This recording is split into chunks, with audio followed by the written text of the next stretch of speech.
This episode is brought to you by Shopify. Whether you're selling a little or a lot, Shopify helps you do your thing, however you cha-ching. From the launch your online shop stage, all the way to the we just hit 1 million orders stage. No matter what stage you're in, Shopify's there to help you grow.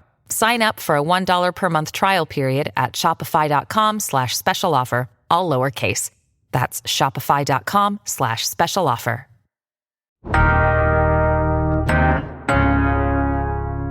Today on CityCast Houston, Mayor Whitmire's push for younger HPD officers could be starting a national trend. Plus, this high-profile local Democrat is standing on Republican business by making a shocking endorsement. And why Latino children are at a disadvantage in Harris County. Dynamic media personality Antre'chelle Nova and Pulitzer Prize finalist Evan Mintz join me to recap the news from the week. It's Friday, August 9th. I'm Raheel Ramzanali, and here's what Houston's talking about. Hey, what's up, Antre'chelle? What's up, Evan? How's everybody doing? I'm doing all right. What's up? Happy Friday. We made it. Hey, before we start talking about the biggest news from the week, I just want to send a big thank you to all of our listeners for sharing our interview with state-appointed HISD Superintendent Mike Miles.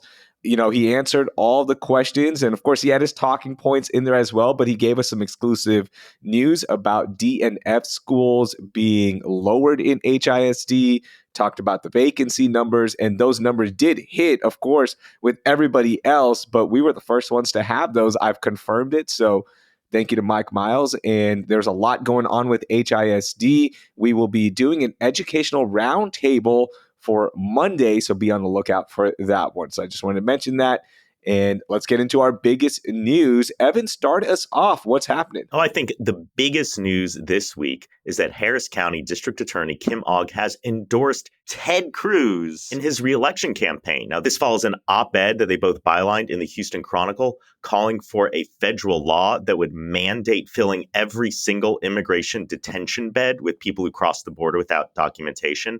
And it is huge that a Democratic official is endorsing a Republican, but not just a Republican, Ted Cruz, a man who earned a reputation of being loathed by even members of his own party. And it really is an odd career course for Kim Ogg.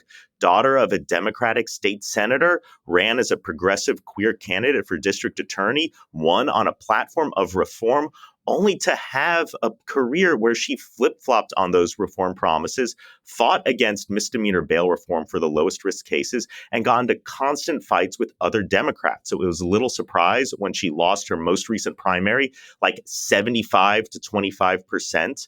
And I've heard for years the saying about Kim Ogg, she'd be a Republican if she weren't a lesbian, and here we are now. Didn't we see this coming because she was shunned by the Democrats? She was on the outs with them. We knew that it wasn't going to work out. I was not surprised at all when I saw that endorsement. And it was like, it's a pretty fast move to maybe go to the other side, Evan. I mean, I wouldn't be surprised if she lashed out and, say, endorsed an opponent for a Harris County Democrat, like helped run against Lena Hidalgo or Rodney Ellis or something like that. But Colin Allred has nothing to do with any of this. You know, he's running statewide. He's never really been involved in any of this. And it's Ted Cruz. He's not exactly moderate. And the specific issue she's pointing to on public safety is just another example of where Ogg is following anecdote instead of data. I mean, factually, undocumented immigrants are less likely to be violent criminals than your regular citizen. There's been great research by the center-right Cato Institute that found undocumented immigrants in Texas are less likely to be convicted of crimes than citizens. So, I mean, Ogg is just going with her gut here rather than data, and that's been a problem we've seen over her entire career. Y'all know I don't get in politics because I am unicorns and rainbows, but golly, this is a turn after turn, page turner reality show. Now, will this do anything in terms of helping Ted Cruz get reelected? Because as you mentioned, only 25% of Democrats voted for her in the primary race. So, like, does Kim Ogg's word have much weight now? I mean, Cruz is trying really hard to play up his bipartisan bona fides, which he doesn't have a lot of. So any little Democrats thing, for Cruz. I know, right?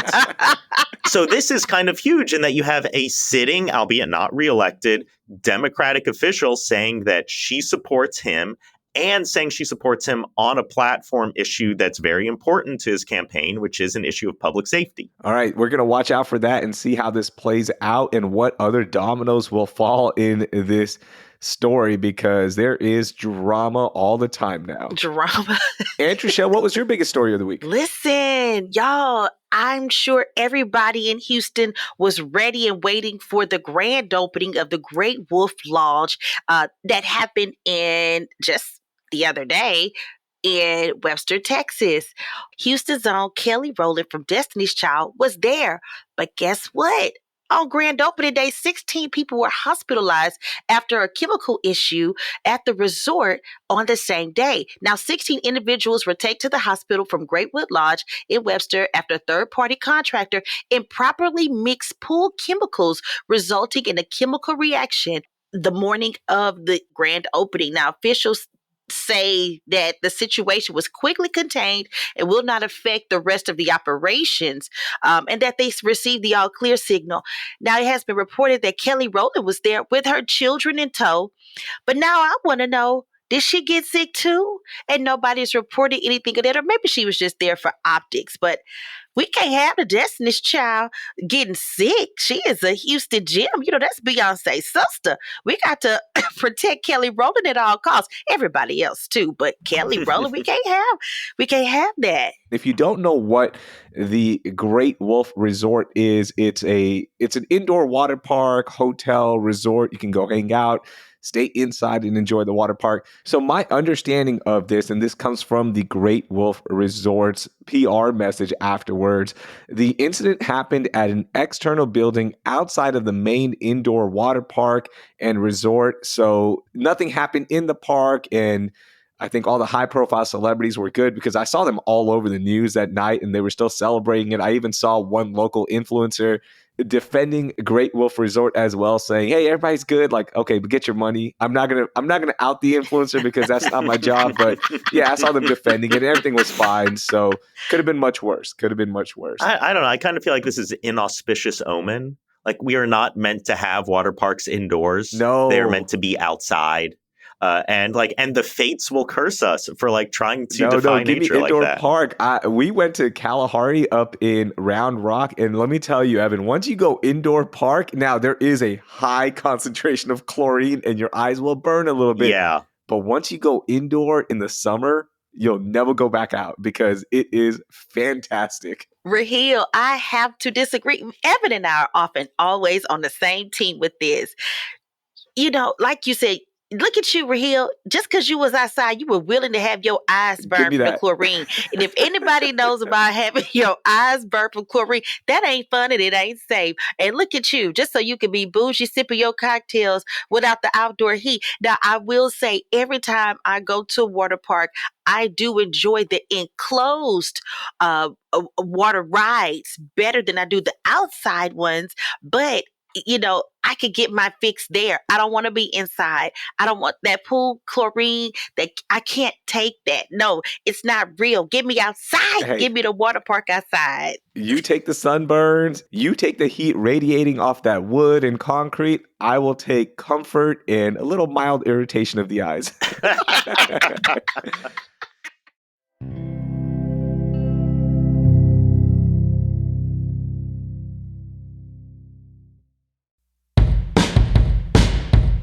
Y'all already know that Houston's original neighborhood, downtown, is for everyone, and it's popping in August with Downtown Houston Plus's most popular events in Market Square Park and Trebley Park, like Blanket Bingo, Movies Under the Stars. You also have the Summer Trivia Series that will tease your brain, and how about Beats and Flow Yoga, which will bring you bliss. Come out to enjoy these nighttime events in their parks and enjoy cool treats from their Market Square Park farmers market vendors and Toot Suite in Trebley Park. Downtown is the place to be. In fact, more people visited downtown Houston last year than the entire population of Dallas, Fort Worth, Austin, and San Antonio combined. There's no better time to live downtown than now. From starter apartments to luxury lofts, everyone can take advantage of the arts, business, culture, entertainment, food, and recreation. Learn more about these great events at downtownhouston.org. Downtown Houston, get energized and revived.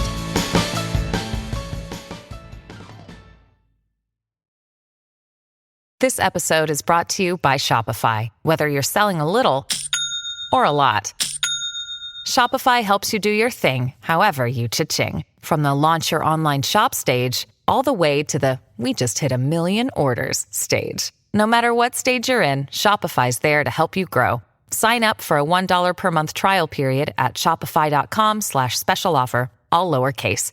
That's shopify.com/special offer. All right, I'm going to get to my biggest story, and this is about a national trend that could be coming if Mayor Whitmire gets his way and gets state lawmakers to lower the age to carry a handgun to 18 in an effort to recruit more cops for HPD. Now, recruits must be 21 to be hired by the police department, the legal age to carry a firearm in the state of Texas. But during his introductory press conference, new HPD Chief Noe Diaz urged parents of 19 and 20-year-olds who are looking for a job to contact the police department, something we talked about this week on the podcast. Now, legislative action on firearm age restrictions could be taken as soon as the 89th legislature, which convenes on November 11th. And if the ages change, Sarah Grunow of Houston Public Media spoke to Greg Freeman, who is a retired HPD captain, who said this controversial move to alter the age for people carrying a firearm could potentially set a national trend. So let's start with this one. What was your initial reaction, Evan, when you saw this news? I think law enforcement is a high skill, high responsibility job. We need to treat it as important and something where there's a high standard to hiring, not just getting kids right out of high school. I kind of get what the mayor is trying to do here, just trying to find any way to bolster the ranks. But policing isn't like, working a fast food job.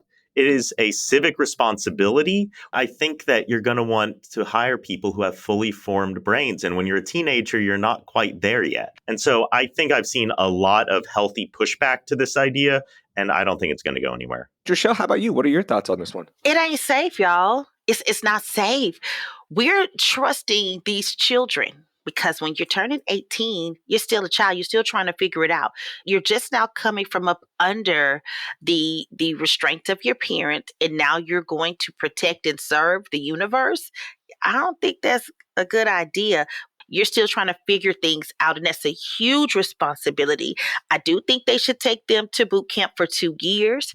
There are programs that provide them with extensive training and classes for 18 months. Let them do that first. Don't just release them out to the world and give them a gun at that. Nah. Yeah, there is training, by the way, when you join the HPD. So there is a training program. You wouldn't just throw them out there and just trust them to protect the community. So there is that. And the other thing that was brought up a lot when I was reading about this story is people bring up the fact that, look, you allowed 17-year-olds to join the military, right? And they are trusted with weapons as well. So there is that angle. But yeah, protecting the entire community. I just saw this and I was like, man, they are really pushing this and they really want to get more people into HPD. So we'll see how this plays out. But there's still a lot of legal stuff left to do before this even moves forward.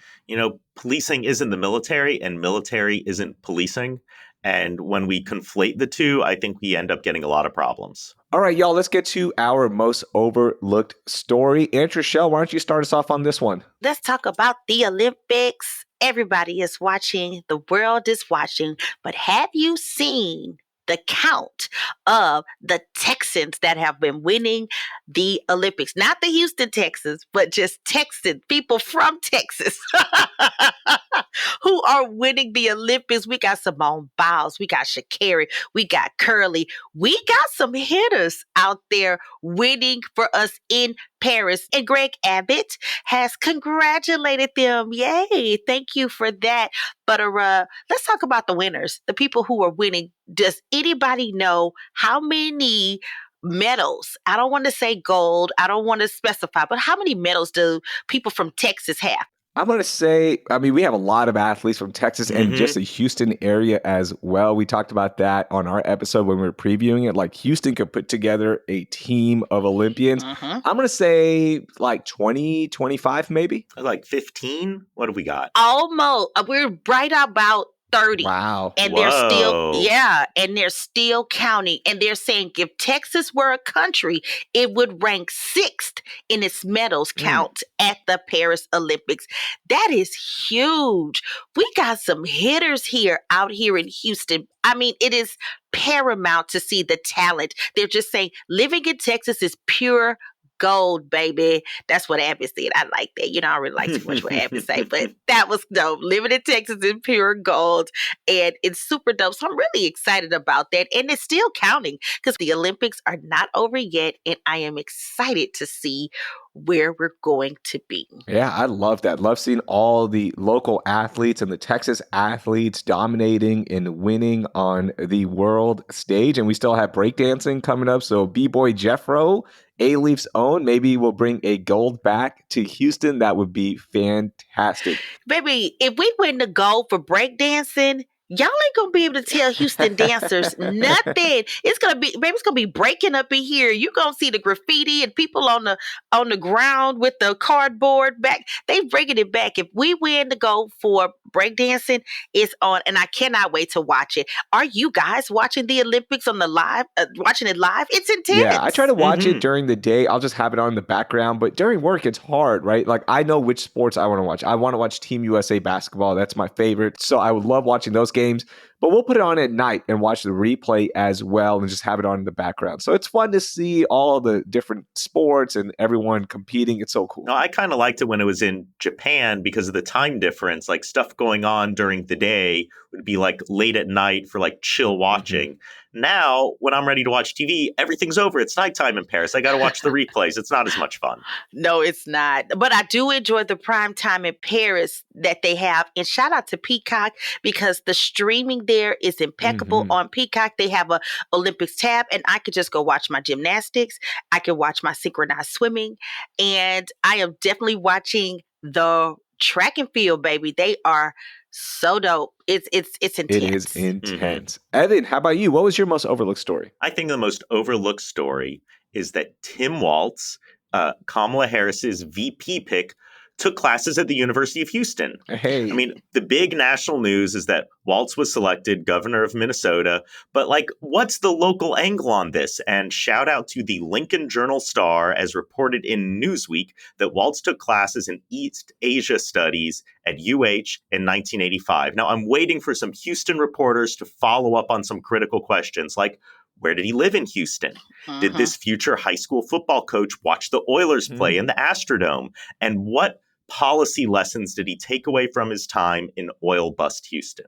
So let's get on it, people. Like, let's figure out what he did in Houston. Hey, shout out to U of H offering East Asia Studies in 1985. That's pretty progressive right there. Yeah. I mean, I didn't know that existed back then. Houston is a port city. Walz went on to teach in China for years. And I think the first steps were right here in Houston. We really are an international city, or at least are like compared to Nebraska where he grew up. I'm going to tell you, I am, I know I'm not that political girl, but one thing I can say, this gentleman has my heart because he named a highway after Prince, and he signed it in purple ink. Yeah. And that's what I will always know him for.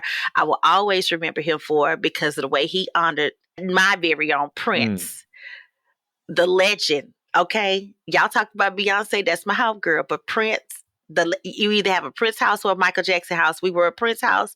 So what's up, Tim Walz? I'm here for you. Let's go, Tim. And rumor is you have to drive a little red Corvette on that stretch of highway to really bring it home, right? You have to.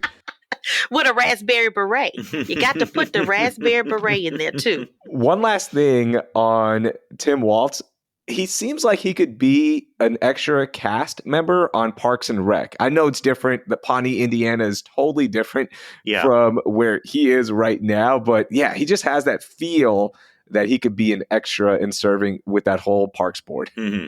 No, you have so many politicians who follow the same path, like elite college, law school, lawyer, elected.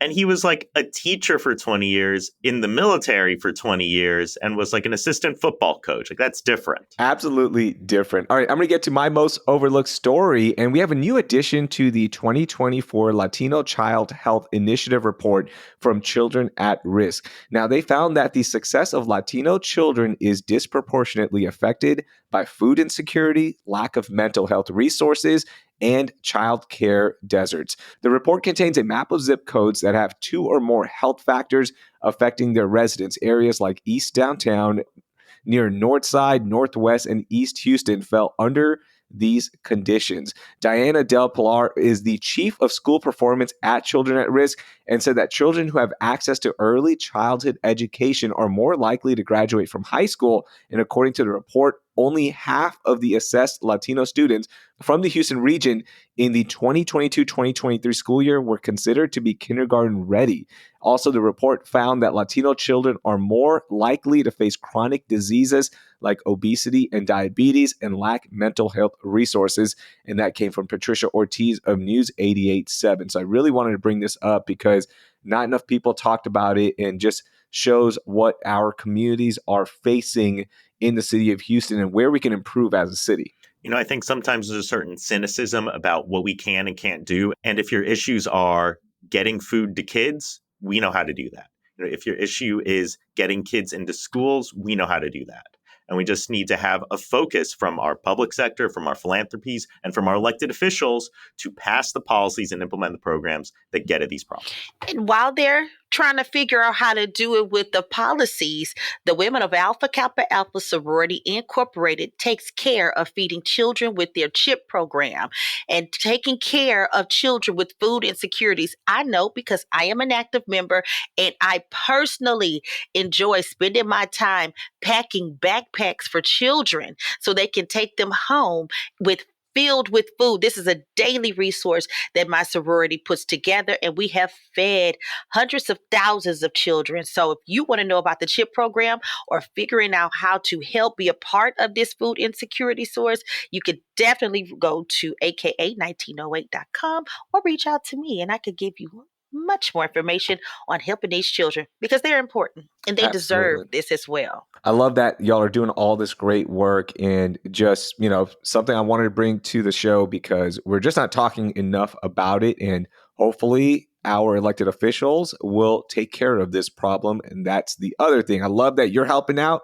but hey, let's get some help there and let's start figuring out some solutions.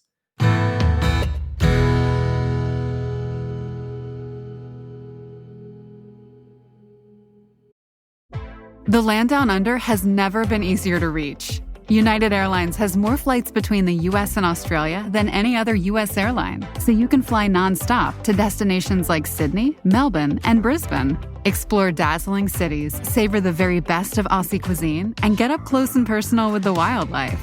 Who doesn't want to hold a koala? Go to united.com/Australia to book your adventure.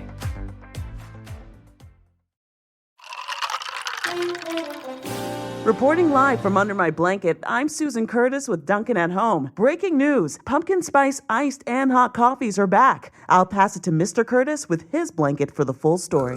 That is so right, Susan. You know, it's never too early to get in a spicy mood. I'm talking cinnamony goodness that's so tasty, people don't want to leave their blankets either. Back to you. No, back to you. All you. The home with Dunkin' Pumpkin Spice is where you want to be. All right, let's get to our moment of joy. Let's end on a high note. Antre'chelle, kick us off. What happened this week that you're happy about? Listen, a lot has happened this week that I am happy about. My only begotten son is starting first grade. We had Meet the Teacher. But Fung's Kitchen, Southwest Houston, Texas, from the West, they have debuted their new Lobster Mountain. Now, if you do not know about Fung's Kitchen, you need to get over there because they are doing some wonderful things with their food, and especially the seafood and their lobster. Now, Chef Hoy Fung, he starts off the lobster mountain by taking a fresh lobster from the tank, and he presents it to you as a customer, make you feel all nice and bougie, like you matter, like you picked that lobster. Then he goes back and he tosses that lobster with garlic in a wok, and then he creates a huge mountain by piling French fries and crispy garlic with like a pyramid, and piles it up. Now, this lobster mountain feeds 4, 6, or 8 people. You have to tell them how many people you want to feed. 4, 6, or 8. I was like, what? Now it is a minimum of 6 pounds. So a family of 4 eating 6 pounds of lobster, that's a lot of food, baby. Oh. And I'm just like, you've got to be kidding me. It is divine. My birthday is coming up, ladies and gentlemen. It is exactly 30 days from today. Funk's Kitchen, I will come and create content for you. You just got to feed me the lobster. Oh my gosh. All right, let's trade. The current promotional price for this mountain right now is $168 for 6 small lobsters to build a mountain. Its total weight is about 8 pounds. So yes, there you go. That's a deal. $168. Think about how much normally at a bougie restaurant you have to eat for $168 with drinks and things. I mean, is Houston really a lobster city? We got crab, we've got crawfish, but like we're not lobster city. And Fung's has great lobster, but it doesn't feel Houston. I don't know. This feels off to me. Evan, this is about fine dining and luxury in our city. When people say Houston is a food desert, no, you got to go to Funk's Kitchen. You just got to know where to eat, darling. And fine dining is my portion. Hence why when I saw this big ass lobster mountain coming out, I got excited. Because the first thing I thought is, this is how you celebrate. Now, you just can't eat that for a regular meal. No. That's a celebration. That's a celebration. It's a party, darling. Everybody. That's a celebration. And think about it. You can split that with the team. You know, 168 divided by 4. What's that? $42 a person? What's up? That's a deal. That's a steal. It is. Evan, let's get to your moment of joy. What do you got? Oh, my moment of joy is news that there's been a major uptick in couples looking to get married in the same courthouse where Simone Biles got married to football player Jonathan Owens. And this information was brought to us by Justice Sarah Beth Lando, who sits on the First Court of Appeals, which is in that downtown courthouse. And I have to say, it is a beautiful building, and I highly recommend just doing a walkthrough if you ever get a chance. And I love it when people come to appreciate the artistic, the architectural, and the civic gifts of Houston. So thank you, Simone Biles, for bringing some attention to this courthouse. I did not see that as one of the residual effects of the Olympics and her just dominating again in her sport, that the wedding requests at the courthouse would go up. But hey, that's a Simone Biles impact right there. It is. Now, I got married in the courthouse, you know, when I went with Tanisha Hudspeth and the team down there, but I didn't know it was that. Like, I didn't go get married in that particular courthouse. Oh, wait, I see the picture. I did get married in that building. Okay, guys, I got my marriage license from that place. See, look at how we try to relate. Yeah. See how we try to put ourselves there? Hey, I think it's people are going there because of you, Antre'chelle, not because of Simone Biles. All right. You know, you're right. But listen, she got the goal, so we'll give it to her for a minute. But we know the real. That's very generous. Okay, stick with me here. My moment of joy is going to take a lot of turns. Okay, so my 4th grader officially started school, and this time she's at a new school, so she's going through a huge adjustment. And I just want to mention that kids grow up so fast. And I always took that advice of appreciating every single moment for granted from other parents who had older kids. And when we first became parents, I was like, yeah, whatever. Like, this is just so much going on. But I really want to hit that message home today again and tell all the young parents out there, if you have somebody younger than a 4th grader, listen up. Appreciate every single moment, because one minute you're bringing home your baby and the next she has braces and is venturing off to another school year ready to dominate. And a side note, the most important word I heard during back to school week at my new school that I'm taking my daughter to and talking to other Fort Bend teachers is overwhelmed. crowded. FBISD, Fort Bend ISD Superintendent Dr. Mark Smith said 80,000 students are enrolled this year in Fort Bend. And earlier this week, Houston Landing did a story on how Fort Bend is one of the fastest growing counties in the nation and is expected to double in size by 2050. There is a lot of concerns about budgets all across the state. We're going to be doing an episode about back to school on Monday. We'll talk more about that. But look, you better have schools ready because Fort Bend is growing fast and overcrowded is a real thing. There are 10 fourth grade classrooms at the school that we're at, and Wow. It is absolutely wild. Now, they are trying to figure it out. At our last school, it was the same issue. There were 7 third grade classrooms. They had T buildings, which are the temporary buildings. But yeah, overcrowded and Fort Bend seems to be a recurring theme right now. That's crazy. Ugh. 10 fourth grade classrooms, guys. That's a lot. There's a lot. That's incredible. But, I think that crowded schools are better than empty schools. Yes. And so this is a good problem for Fort Bend to have. And I'm just saying all those kids are going to be graduating soon. Fort Bend could use a big university. Like, we don't have a good big university out there. It's time for one. They have the University of Houston Sugarland campus off their 59 and University. And but that's not big. It's not big at all. Yeah. I'm like a big standalone campus. Hey, that would be awesome. Just don't build it by me. Okay. Build it somewhere else. And we already have enough traffic in our part of Fort Bend. I was like, listen, Evan, Fort Bend sounds like it's crowding. Listen, okay. I don't know about that. Fort Bend is popping. So shout out to them and shout out to everyone heading back to school. Parents, enjoy it. Cherish every single moment. Antre'chelle, Evan, thank you so much. That was a lot of fun. We'll talk to you down the road. Peace. Talk to y'all later. That was dynamic media personality Antre'chelle Nova and Pulitzer Prize finalist Evan Mintz. All the stories are linked in our show notes, and while you're there, be sure to subscribe to our daily newsletter, Hey Houston, for events, news, and happenings around H-Town. Also, share this episode with 3 friends. Thank you so much. That will do it for this week here on CityCast Houston. Our producers are Carleon Jones and Francisco Kilgore. Our newsletter editor is Brooke Lewis. Our executive producer is Laura Isensee. And I'm your host, Raheel Ramzanali. Our music is by the band All the Kimonos. We'll be back on Monday with an educational roundup to get you ready for back to school. Thank you for listening, and I hope you learned something new. I'm going to need in the bloopers of this episode a replay of Big Ass Lobster Mountain, please. Thank you so much, producers. This big ass lobster mountain coming out.